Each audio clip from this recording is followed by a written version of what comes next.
Ceci est une méditation sur la grâce, la sagesse et les paroles. Bienvenue. Aujourd'hui, c'est le 29 avril. Je voudrais lire dans Proverbes chapitre 9, verset 9.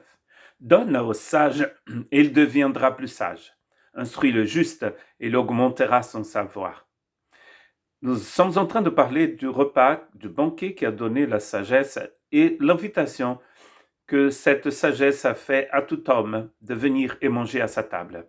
Les sacrifices ont été préparés. Le vin aussi est prêt. Christ est devenu sagesse de Dieu pour nous et aussi justice et rédemption et sanctification. Tout est prêt. Et ensuite, la sagesse nous instruit à comment il faut parler. C'est une méditation sur la sagesse et la parole. Et tout cela, bien sûr, c'est l'œuvre de la grâce de Dieu.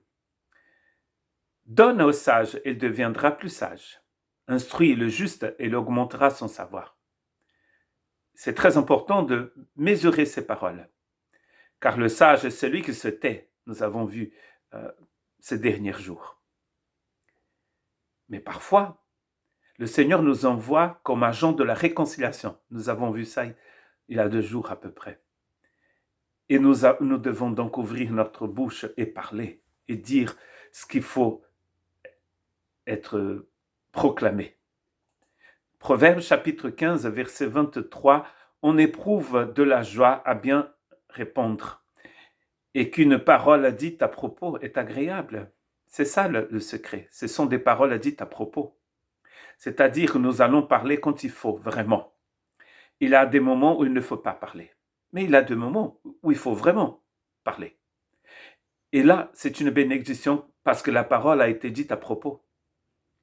Éphésiens chapitre 5 nous dit ceci, ne participez pas aux pratiques stériles qui favorisent les ténèbres, mais démasquez-les plutôt. Nous ne participons pas aux œuvres stériles des ténèbres, mais nous les démasquons. Tout cela, bien sûr, rempli de la grâce de Dieu et avec beaucoup de sagesse.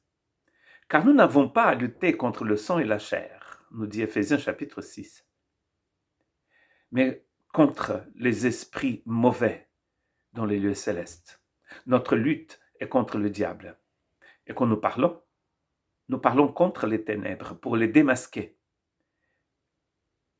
Que notre langue soit une épée contre le dragon et pas contre les gens. Voilà pourquoi, la plupart du temps, on se tait.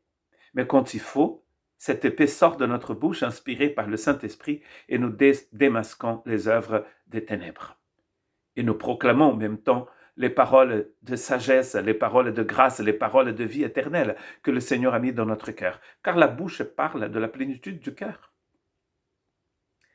La sagesse, elle crie, nous dit Proverbes chapitre 9. Elle crie partout.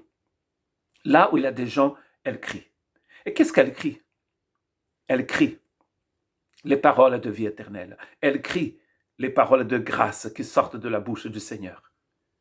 Quand Jésus parlait, quand il était sur cette planète, et il parlait, ces paroles avaient deux effets possibles. Soit les gens prenaient des cailloux pour le lapider, soit ils tombaient à genoux et l'adoraient et venaient à lui de tout leur cœur. Il avait des conversions, mais il avait aussi de la persécution. Ce sont des paroles bonnes, des paroles justes, mais les effets ne sont pas toujours les mêmes. C'est ce que Proverbe dit. Celui qui n'est pas juste, les paroles de justice ne servent à rien pour lui. Mais le sage, il devient encore plus sage. Que le Seigneur puisse nous aider à ouvrir notre bouche pour proclamer la vie éternelle et à la fermer chaque fois que nous avons le désir de sortir l'épée pour couper la tête des gens. Que Dieu vous bénisse.